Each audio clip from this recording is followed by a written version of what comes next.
Marco Rubio, Syrien steht kurz vor einem möglichen Zusammenbruch und einem umfassenden Bürgerkrieg. Marco Rubios Aussage im Kongress zur Situation in Syrien und Libanon verfolgen. We're going to do a round of questions. We'll go 7 minutes since we have a secretary here. And I'm going to start.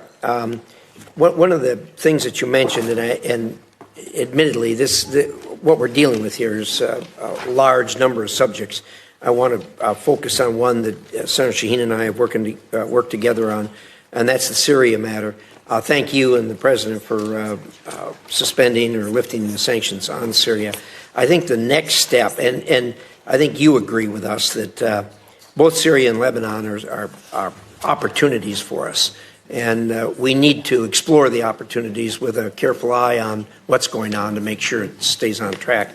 I think the next step, as far as I'm concerned, as far as moving Syria forward, is getting personnel on the ground there. And you and I talked about the possibility of opening the embassy.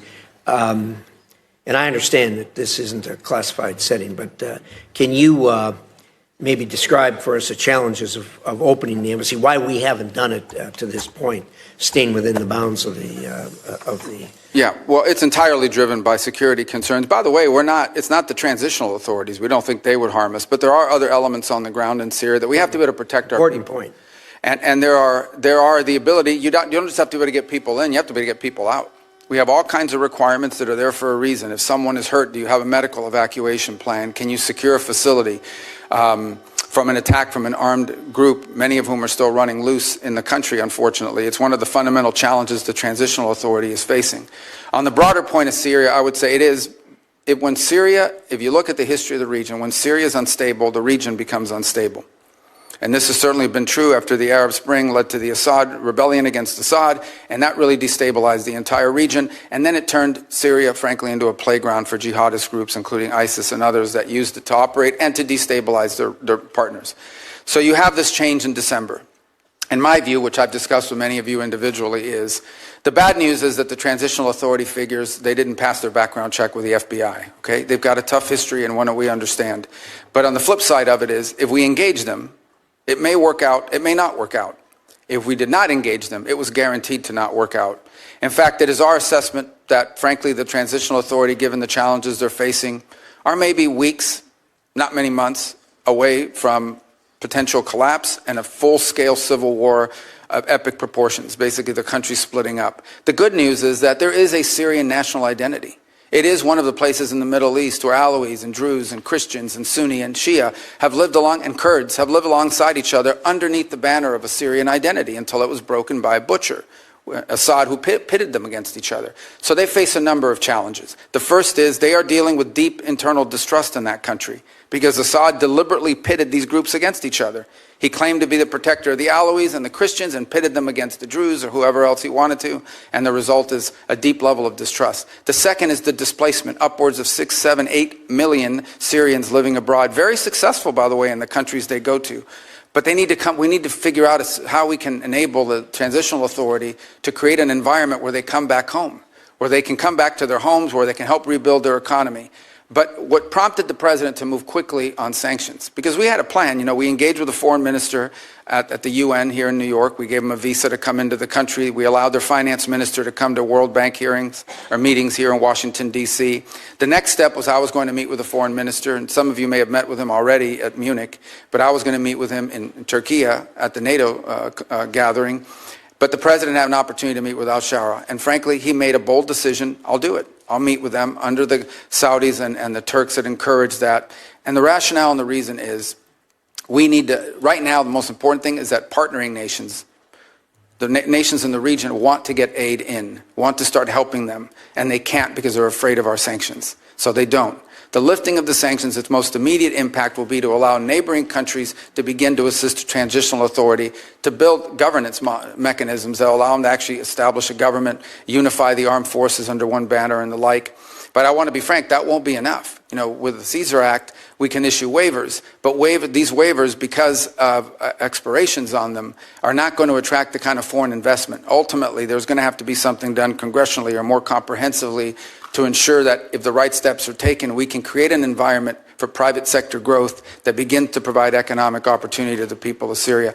But one last point I would make is the outcome in Syria will have a deep impact on what happens inside of Lebanon, because Lebanon too has been hurt by a combination of clashes at the border, but also they've had to assume responsibility for some of these Syrian refugees. We believe that, by the way. So the combination, if you think about a region, let's say 2 years from now, where Syria and Lebanon are stable, that opens up incredible opportunities around the region for all kinds of peace and security and the end of conflicts and wars. Obviously, this is a big task. It's big picture thinking, but it's a historic opportunity and one that we are obligated to try to explore and see if we can make it work.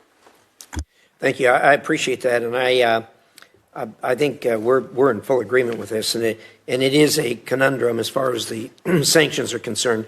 We've got the 6 months, but as you say, the future. It's hard to predict the future since it hasn't happened yet, as Yogi Berra used to say, and there are real issues and risks in the future. We can take it a step at a time. You issued a visa to the foreign minister. Senator Shaheen and I met with the foreign minister in Munich. You issued him a visa to come to New York, which was important to meet with other heads of state. Do you have the ability to do that for the president also? Sure. I mean, we could, and there may be an opportunity to do that come the General Assembly of the United Nations. Yeah, probably will be, and I think that's important. Let me, we do hear a lot of complaining and renting of garments over cuts here and there on our foreign assistance, but the number you laid out is absolutely stunning. That the United States contributes more to foreign aid than the next 10 countries put together. I mean, that's an absolutely stunning number. So I guess what you're telling us before we feel too guilty about it, that we need to look around and compliment ourselves for what we are actually doing and have been doing for a long time. Fair statement? Yeah, there's no doubt. And we want to do it in a smarter, more targeted way. Yeah. Lastly, let me give you a minute on PEPFAR. People talk a lot about the cutting in PEPFAR, and I think virtually everyone here supports PEPFAR. But you've done some things to it to make it better. Can you give us a short dissertation on that? Very short, please. 85% of PEPFAR is functional right now. I know there was some hiccups on the payment systems, not the waivers, the payment systems, because it goes to Treasury. Treasury has to push the money out.